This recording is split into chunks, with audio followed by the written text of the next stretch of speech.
kasih Bapak Ibu atas waktunya. Mohon maaf mengganggu pekerjaannya. Di sini saya akan melaksanakan pengibasan atau melaksanakan tugas dari calon guru penggerak tentang pembelajaran berdiferensiasi. Kalau kemarin kita sudah berdiskusi tentang penyusunan visi misi, kita sekarang ke pembelajaran berdiferensiasi. Jadi di sini pembelajaran berdiferensiasi itu pembelajaran yang berdasarkan dari kemajemukan itu kita arahkan peserta didik kita ya untuk meraih cita-citanya sesuai dengan bakat dan minatnya. Itu gambarannya. Monggo Mas.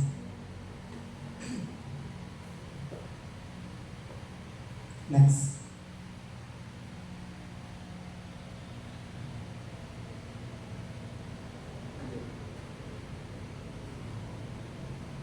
Nah, di sini yang pertama ada konsep utama modul budaya positif. Yang pertama adalah disiplin positif dan nilai-nilai kebajikan yang universal. Yang kedua, teori motivasi, hukuman dan penghargaan serta restitusi. Yang ketiga, prosesnya itu ada keyakinan kelas. Yang keempat, kebutuhan dasar manusia dan dunia yang berkualitas. Yang kelima, posisi kontrol. Yang keenam adalah segitiga restitusi. Jadi ini yang akan kita bahas nanti tentang beberapa hal-hal yang bisa untuk menciptakan budaya yang positif. Yang pertama, disiplin positif dan nilai-nilai modul. Nah, di sini ada kata makna disiplin. Disiplin pastinya adalah kita taat kepada aturan. Nah, di sini saya tuliskan tentang dari bahasa Latin itu artinya belajar. Makna asal dari kata ini berkonotasi dengan disiplin dari murid-murid Socrates dan Plato. Jadi Socrates dan Plato adalah salah satu tokoh dalam dunia pendidikan dan dunia psikologi pendidikan tepatnya. Disiplin diri membuat orang menggali potensinya menuju sebuah tujuan. Nah, ini tugas kita sebagai guru adalah mengarahkan anak didik kita itu untuk disiplin waktu, disiplin dalam segala hal seperti itu. Namun di budaya kita sekarang, dimanapun itu kalau ada aturan pasti ada yang melanggar di situ. Lanjut Mas. Nah, ini tidak kalah pentingnya yang berikutnya adalah nilai-nilai kebajikan yang universal. Nilai kebajikan adalah sifat-sifat positif manusia yang merupakan tujuan mulia yang ingin dicapai setiap individu.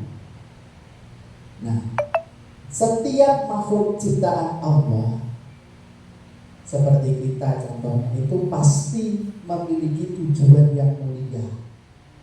Tujuannya kalau kita sudah tingkatannya takwa, maka semua amal kita juga akan baik. Berikutnya Mas. Yang kedua adalah teori motivasi, hukuman dan penghargaan serta restitusi. Ini sangat penting. Kita sebagai seorang guru harus selalu memotivasi murid-murid kita. Di sini Dian Gosen dalam bukunya Restitusi Sekolah Disiplin menyatakan ada 3 motivasi perilaku manusia. Yang pertama, kenapa kok ada disiplin? Yang pertama, untuk menghindari ketidaknyamanan atau imbalan penghargaan dan menghargai diri sendiri dengan niat dan hukuman. Yang kedua, untuk mendapatkan penghargaan dari orang lain. Yang ketiga, untuk menjadi orang yang mereka inginkan atau nilai percaya diri.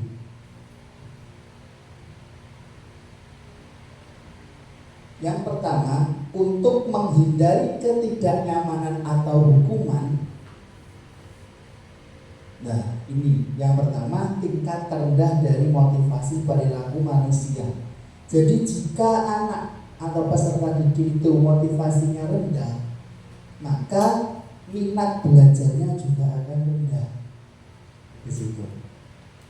Nah, yang ini tujuannya ini yang untuk menghindari permasalahan yang muncul dan berpengaruh pada fisik, psikis atau terpenuhnya kebutuhan peserta didik itu.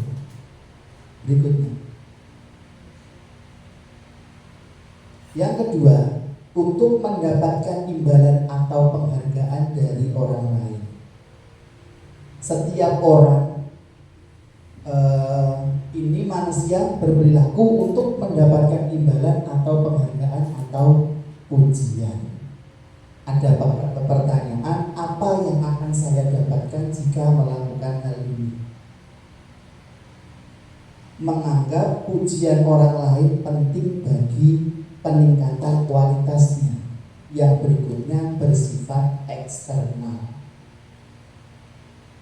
Untuk menjadi apa yang mereka inginkan sesuai nilai-nilai yang diyakini. Yang pertama, melakukan sesuai karena nilai-nilai yang mereka hargai dan yakini. Jadi maksudnya, jika kita meyakini sesuatu hal yang kita yakini benar, maka kita akan mengerjakannya. Yang kedua, akan menjadi orang seperti apa jika saya melakukannya? Jawabannya di sini merupakan motivasi yang membuat seseorang memiliki disiplin positif. Berikutnya bersifat internal.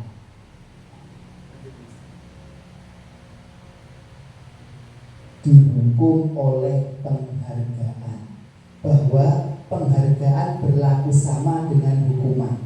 Dalam arti untuk meminta atau membujuk seseorang melakukan sesuatu untuk memenuhi suatu tujuan tertentu dari orang yang meminta, membujuk, itu dorongannya berasal dari eksternal dan akan ada faktor ketergantungan beberapa dampak dari pemberian penghargaan.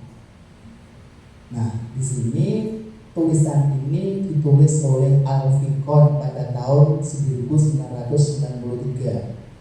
Berikutnya pengaruh jangka pendek dan jangka panjang.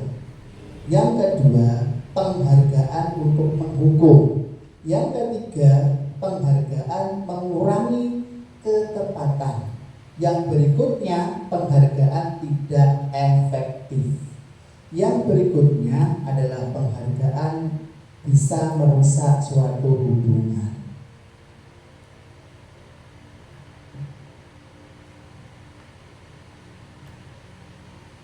Nah, ini tugas kita sebagai tenaga pendidik.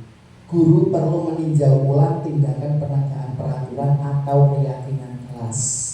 Jadi, sebelum kita menghukum peserta didik, kita harus melalui kesepakatan kelas dulu. Kita teliti dulu kebutuhan peserta didik itu apa. Tidak tahu-tahu kita menghukum anak. Berikutnya, selama ini tindakan terhadap suatu pelanggaran berbentuk hukuman atau konsekuensi belum berupa disiplin positif atau restitusi. Nah, diharapkan jika kita menghukum peserta didik itu tidak serta-merta menimbulkan efek jerah saja, tapi juga menimbulkan makna. Maknanya seperti apa? Tidak menimbulkan rasa dendam atau kecewa dari peserta didik kita. Berikutnya, disiplin merupakan identitas sukses. Hukuman merupakan identitas gagal. Jadi kalau dihukum terus, maka dapat mengedongkan mental dari peserta didik itu dalam bentuk restitusi. Jadi nanti ada pembahasan tentang restitusi atau disiplin positif.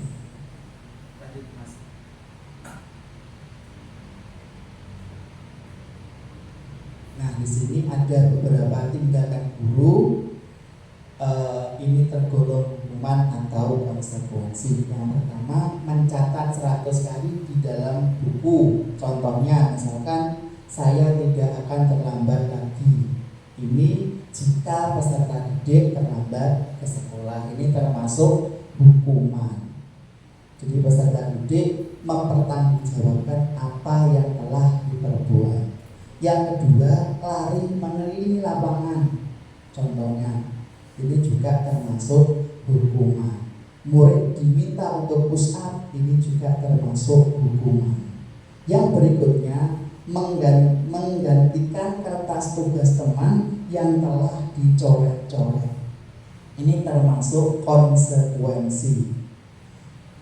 Jadi konsekuensi itu tidak arangannya tidak berupa fisik. Biasanya itu konsekuensinya misalkan kamu datang terlambat atau kamu merobek buku, maka kamu harus menggantinya. Kalau hukuman cenderung bisa bersifat fisik seperti yang ditulis di situ. Berikutnya, membersihkan tumpahan air di meja. Tulis karena tersenggol pada saat belajar. Ini termasuk konsekuensi.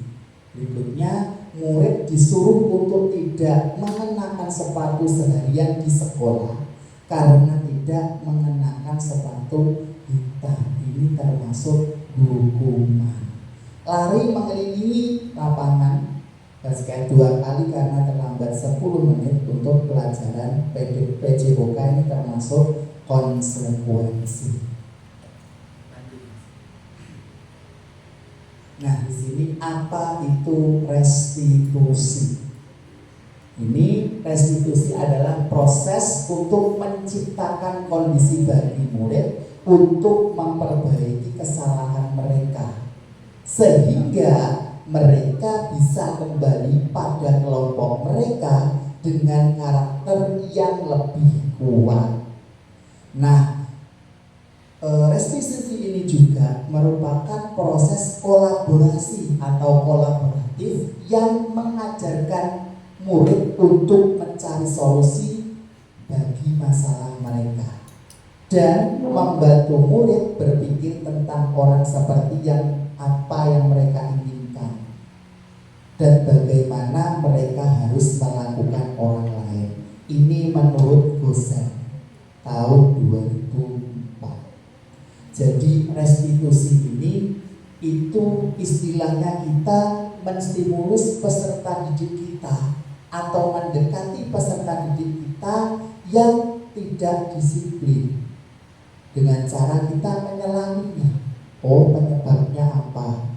Terus solusi apa yang bisa kita berikan atau lakukan kepada peserta didik itu.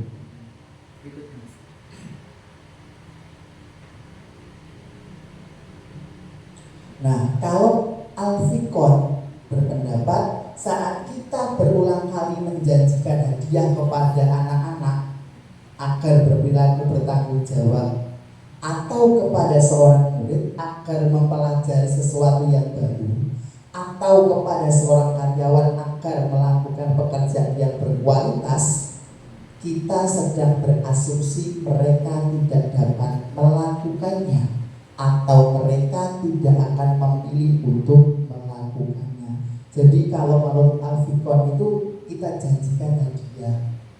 Misalkan kamu seperti ini akan saya beri hadiah. Ya, habis seperti reward. Yang ketiga adalah keyakinan kelas. Jadi kita itu sebagai seorang pendidik harus membuat keyakinan kelas. Di dalam kelas itu tidak peraturan saja, tapi harus ada keyakinan kelas.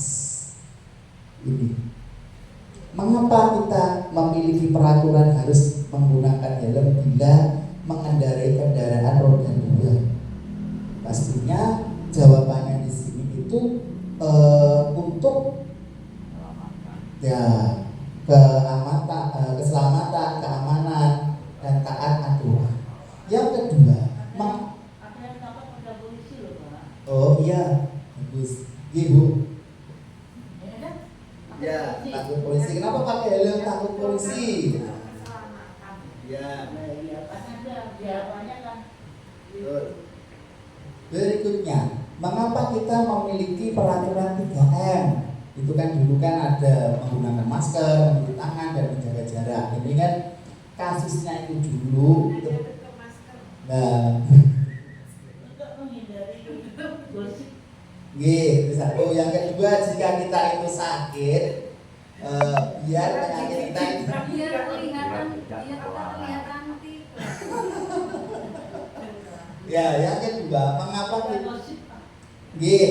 bagus, laras nego. Yang ketiga, mengapa kita memiliki peraturan harus datang tepat waktu pada saat mengikuti suatu pelatihan, misalkan BTEK atau iklan itu kita kan mau datang tepat waktu seperti itu. Itu nggak bisa saja Pak, kita ngajar pun juga tepat waktu. Gitu. Masuk Pak tepat waktu, pulang juga tepat waktu.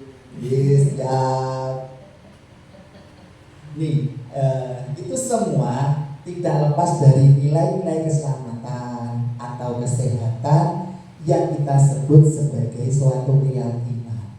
Jadi kita meyakini kalau saya pakai masker, saya lebih pede contohnya. Kalau saya pakai, nah seperti itu. Kalau saya pakai helm, saya lebih aman, saya tidak takut polisi, misalkan seperti itu.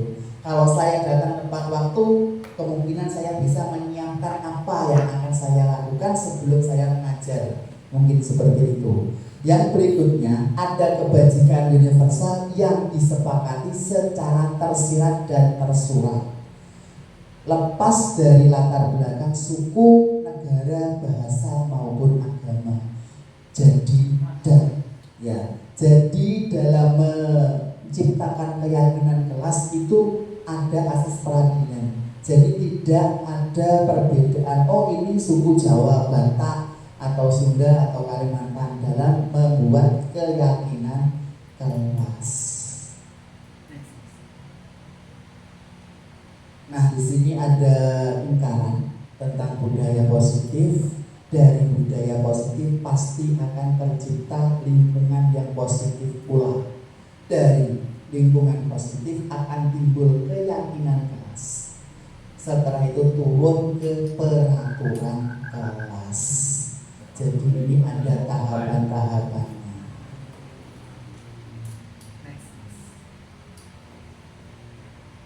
Nah, ini ada peraturan contohnya.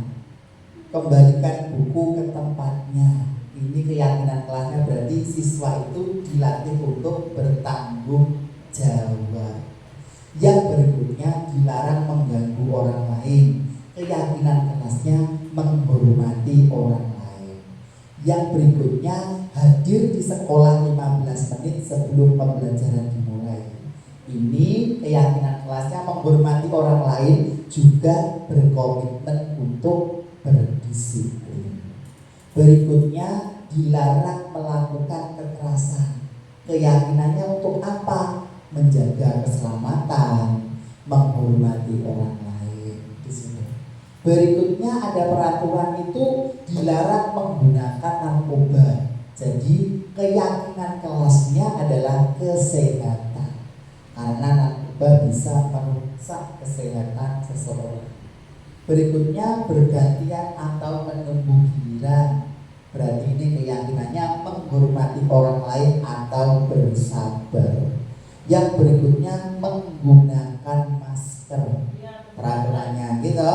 Keyakinannya berarti kesehatan dan keselamatan. Kesehatannya untuk apa? Mungkin jika ada teman, ada yang sakit tidak tertular. Keselamatannya apa? Kemungkinan kalau ada lalat atau apa tidak masuk. Tambah percaya diri. Berikutnya, peraturan itu adalah jangan keyakinan kelasnya, keselamatan atau keamanan.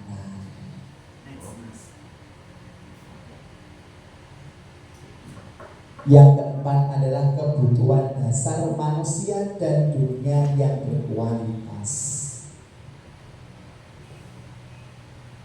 5. Kebutuhan dasar manusia.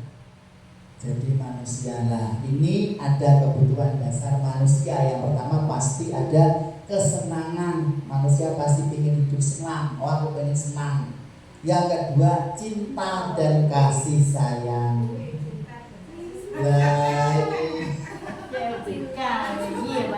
Cinta dan kasih sayang berarti kita yang tahu. Oke, ya kan? Kalau kita cinta, pasti kita melakukan dengan penuh kasih sayang. Nah, misalnya kita, contohnya seperti ini. Jika kita kan sebagai seorang guru, jadi kita kan mencintai pekerjaan kita. Wujud rasa kasih sayangnya apa? Kita ciptakan, kita antarkan peserta didik kita untuk meraih kesuksesan. Masuk hari. Iya, seperti itu. Pertama, sahabatku jauh masuk Pak Haji, masuk. Berikutnya, kebutuhan manusia adalah penguasaan. Penguasaan, ini suatu contoh penguasaan dalam kelas, penguasaan materi, penguasaan keadaan, seperti itu. Yang berikutnya adalah kebebasan. Ingin bebas, ya kan? Bebas, lepas, kan seperti itu. Tidak hanya ingin kesini saja. Nah, berikutnya adalah bertahan. Bagaimana kita bisa bertahan hidup? Contohnya ya makan secara teratur, jaga kesehatan, jaga imun, seperti itu. Makan gitu. Orang hidup terus. Jalan. Nah, di sini ada kebutuhan untuk bertahan hidup atau istilahnya itu adalah survival. Kebutuhan untuk merasa diterima atau love and belonging. Mencintai dan merasa dimiliki. Ya, mencintai dan rasa dimiliki. Nah, ini ada kebutuhan untuk akan kebebasan atau freedom. Kita gak hidup. Enggak.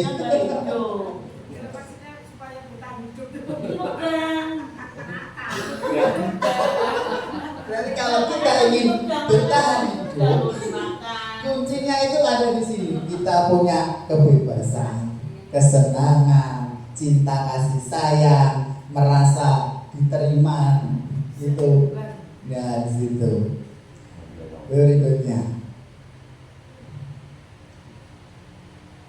Nah, di sini ada 5 posisi 5 posisi kontrol. Hati-hati kalau membaca ya. 1 sebagai penghukum, 2 pembuat rasa bersalah, 3 sebagai teman atau friendship, yang keempat sebagai pemantau atau manajer, yang keempat pemantau, yang kelima adalah manajer. Yang pertama penghukum, kita itu posisinya di mana? Kalau kita penghukum saja juga tidak pas. Yang kedua pembuat rasa bersalah. Jadi dengan cara kita itu sentuh mereka, bagaimana apa yang mereka lakukan itu sudah betul atau tidak. Merasa salah. Supaya disentuh supaya bertahan hidup. Gak bisa. Kesentuhan lain. Maksudnya kita sentuh itu berarti kita beri kata-kata motivasi, kita tanya. Contohnya semisal anak itu berbicara kotor. Contohnya kita rangkul mereka, kita tanya, kita diberi mulut untuk apa? Kalau untuk berbicara berarti berbicara yang baik-baik. Banyak yang di luar sana orang yang ingin berbicara tapi tidak bisa. Bicara yang manis-manis. Nah, Sambil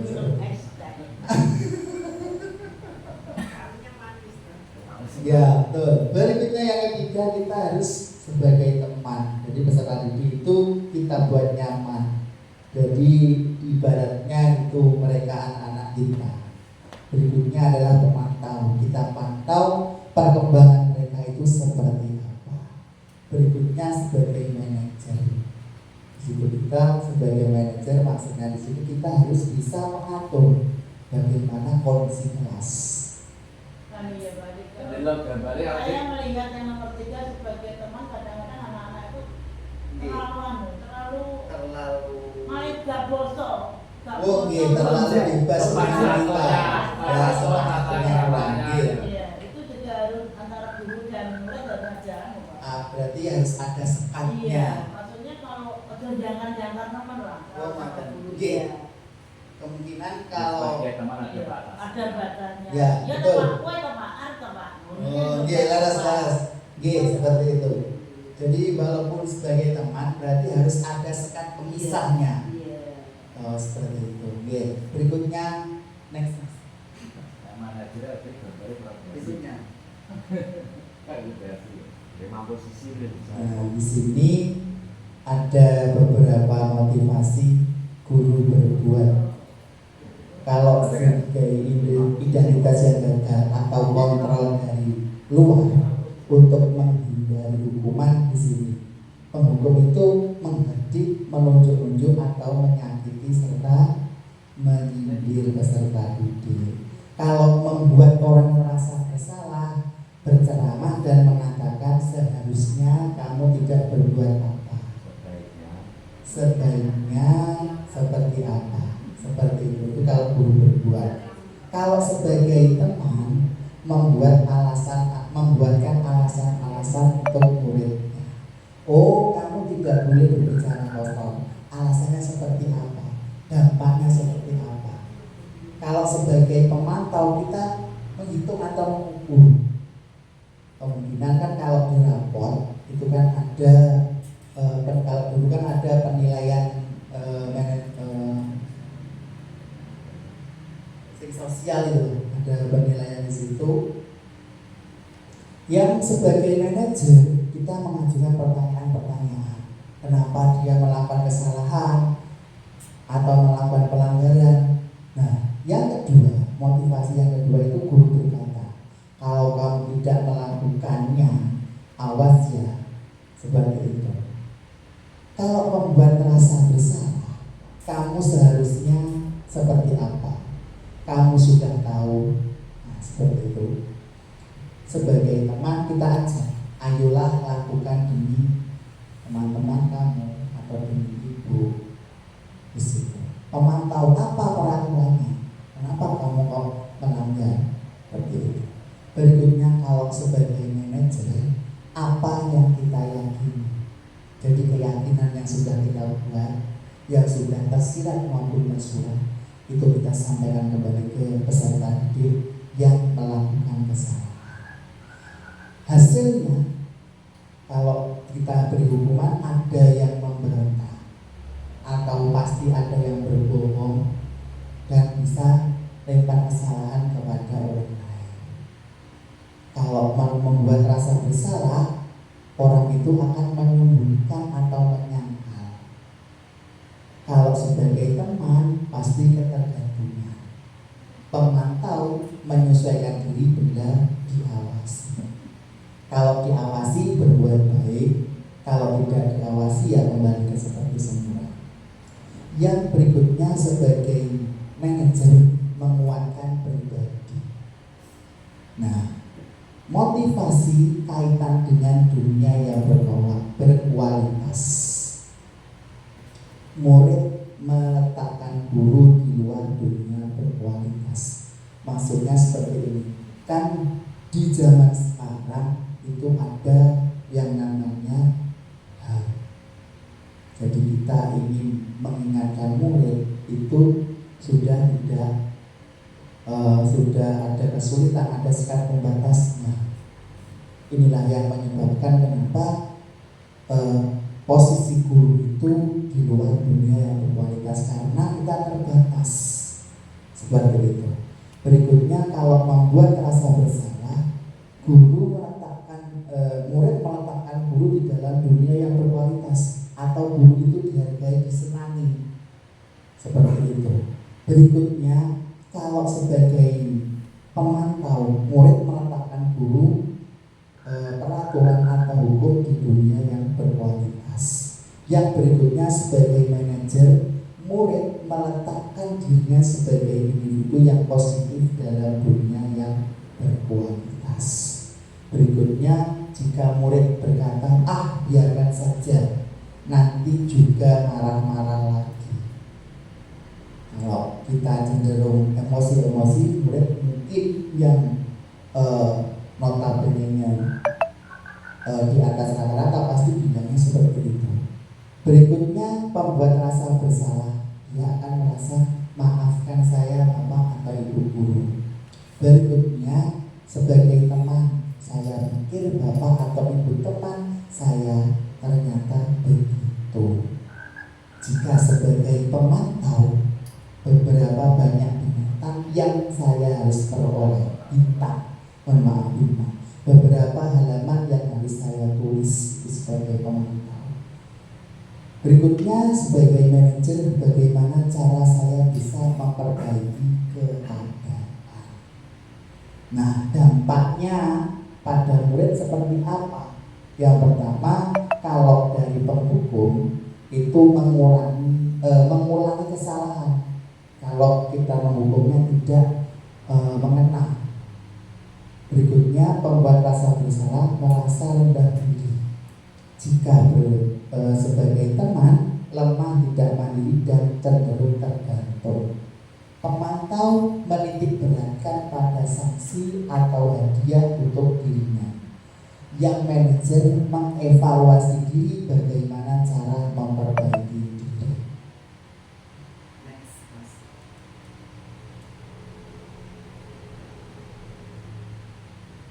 Nah, ini ada beberapa pernyataan. Yang pertama, saya kecewa sekali dengan kamu. Jadi siapa yang mengatakan ini pembuat orang merasa bersalah. Jadi misalkan ada peserta didik kita yang tidak sesuai aturan, kita bicara pernyataannya seperti yang awal itu. Yang kedua, kamu tidak benar-benar melakukannya. Ini yang mengatakannya penghukum sebagai penghukum. Ayolah lakukan demi ibu atau bapak, itu termasuk teman yang mengatakan. Berikutnya, apakah kamu mendapatkan stiker bintang hari ini sebagai pemantau?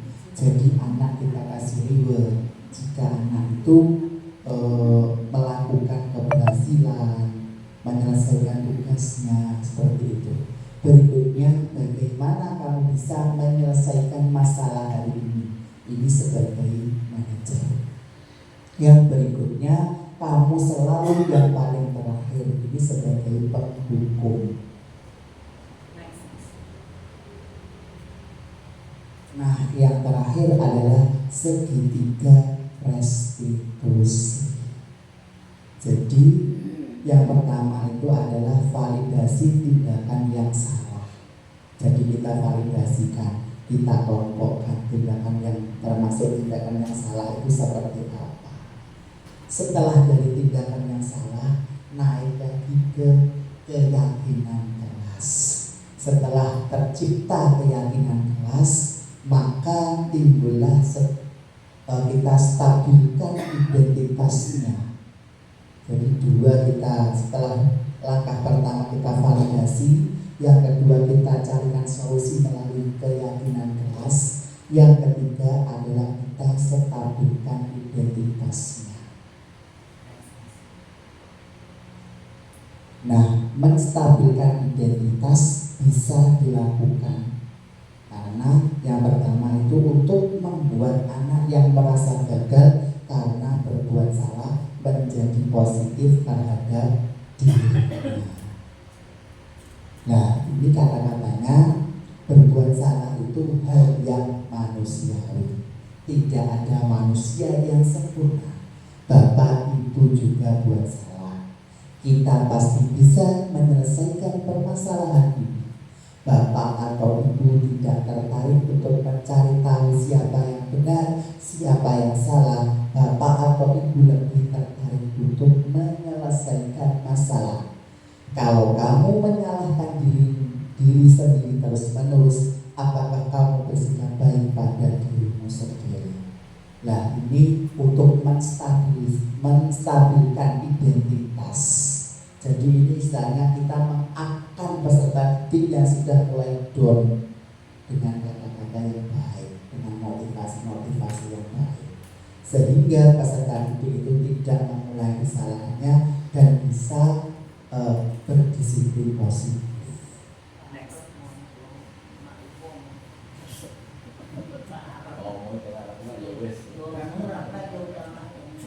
Yang kedua adalah validasi kebutuhan.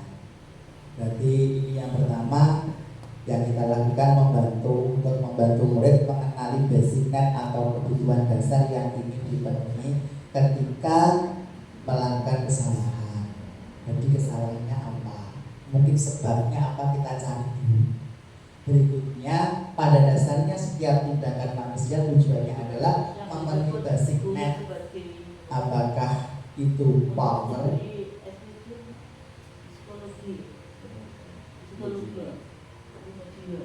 psikologi, ya psikologi pendidikan, ada psikologi pendidikan, ada sosiologi pendidikan. Kalau kejiwaan anak-anak itu ranahnya ke psikologi pendidikan. Nah, itu memenuhi basic need, power, kekuatan, freedom, love and belonging, fun atau survival. Nah, ini ada kata-kata dari Bapak, dari guru berkata, kamu bisa saja kan melakukan hal yang lebih buruk, tetapi kamu tidak melakukannya kan. Yang kedua, kamu pasti punya alasan mengapa melakukannya. Yang ketiga, apa yang penting bagi kamu. Yang keempat, kamu boleh tetap berusaha menjaga sikap itu, tapi tambahkan sikap yang lain, yang baru. Berikutnya, maukah kamu belajar cara lain? Yang berikutnya, apakah kamu bisa melakukan dengan lebih baik besok lagi?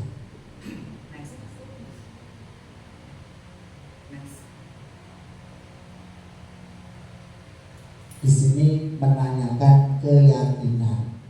Jadi kita tanyakan keyakinan kelasnya. Jadi dengan kata-kata apa? Apa nilai yang kita percaya di kelas atau di sekolah kita? Yang kedua, nilai-nilai universal apa yang telah kita sepakati?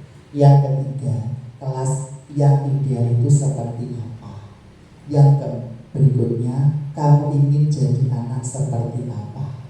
Yang terakhir, apa yang kamu rasakan ketika kamu melakukan itu? Kamu mau menjadi apa? Sekian dan terima kasih. Jadi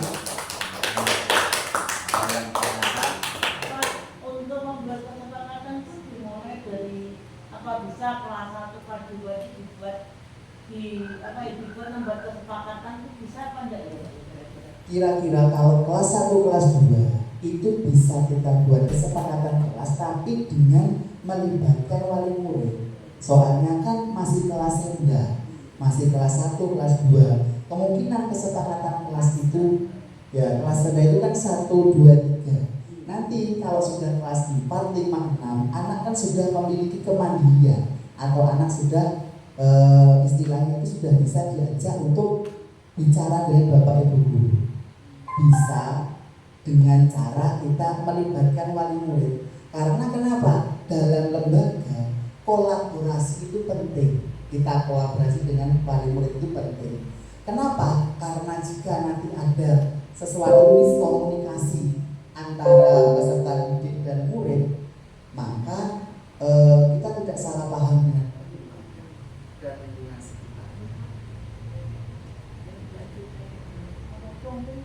baterainya ini habis. Oh, baterainya habis. Monggo makan. Ya. Terima kasih. Tadi ada beberapa tindakan dari Nggih. Itu misalkan 100 kali kalimat ya Nggih. dalam dua atau dalam tas. Itu 100 kali itu Nggih. dikerjakan pada saat itu apa di rumah. Karena apa? Nggih. Karena kalau 100 kali kalau dikerjakan di saat pelajaran itu Nggih. nanti dia juga mengganggu pelajaran yang selanjutnya. Padahal dia itu juga punya hak untuk menerima pelajaran selanjutnya. Terima kasih. Ya, ini kan terima kasih atas pertanyaannya. Jadi di sini kalau tadi kan ada kata 100 kali, ya kan? Kita tidak serta langsung 100 kali tidak. Kita lihat dulu anaknya seperti apa. Kemungkinan anak kalau sudah kita bilang seperti itu, kalau anaknya memang dia belum pernah melakukan kesalahan, baru pertama kali itu melakukan kesalahan, pasti dia akan takut. Kita berhenti saja, misalkan anak sudah nulis 10 kali atau 20 kali lah. Kita kan sebagai seorang guru kan harus tahu porsinya anak seperti apa. Walaupun di situ tulisannya 100 kali, itu kan tergantung kita sebagaimana kita menyampaikannya. Tidak harus kalau 100 kali kasih anaknya di dalam itu kan kewajiban anak untuk menuntut ilmu. Kita kan mencerdaskan kehidupan bangsa. Tidak mungkin dengan hukuman itu mengganggu proses kita mencari ilmu tidak. Jadi jawaban saya hukuman itu dilaksanakan tidak sekaligus di hari itu. Jadi bisa bertahan. Oke, sukses hari. Oke, siap. Anu, betul, dia baru nyambung komputer itu. Jadi seorang ini komputer. Kira komputer. Tidak bisa. Siapa yang tanya? Oke, nanti masih ada satu Pak Ari. Monggo. Masalah konsep mobil yang dibatasi ada 5. Di Putri itu ya, yang menurut saya itu belum paham, yang Pak juga Pak Anu tunjukkan nomor 4. konsep mobil pembelajaran. Kalau di situ ya. Iya, ya begini. Itu, betul. Nih, Ya, betul. kebutuhan manusia, Ya, kebutuhan dasar manusia dan dunia yang berkualitas. ya itu mohon keterangannya Pak Ari karena masih belum. Ya. Udah, ya. Kita coba dasar. Ya, ini jawabannya. Jadi kita manusia itu kan punya kebutuhan dasar. Kebutuhan kita itu untuk apa? Nah ini yang pertama kebutuhan cinta dan kasih sayang. Kalau kita mendapatkan cinta dan kasih sayang berarti kan kehidupan kita kan akan selalu gembira. Nah sehingga kita dalam melaksanakan tujuan kita bisa menciptakan dunia yang berkualitas. Jadi kita Usia ini 50 jadi usia 30. Lari umur namanya. Rasa kita muda. kan ada yang mengatakan bahwa bapak ibu guru itu selalu awet muda, terutama guru SD. Ada yang bilang seperti itu. Ya banyak nyanyi. Ya Yusuf. Karaoke. Azian. Terus cukup lah. Jadi Mas ini kan singa Pak. Iya. Bagaimana makan Oke, sudah? terima kasih.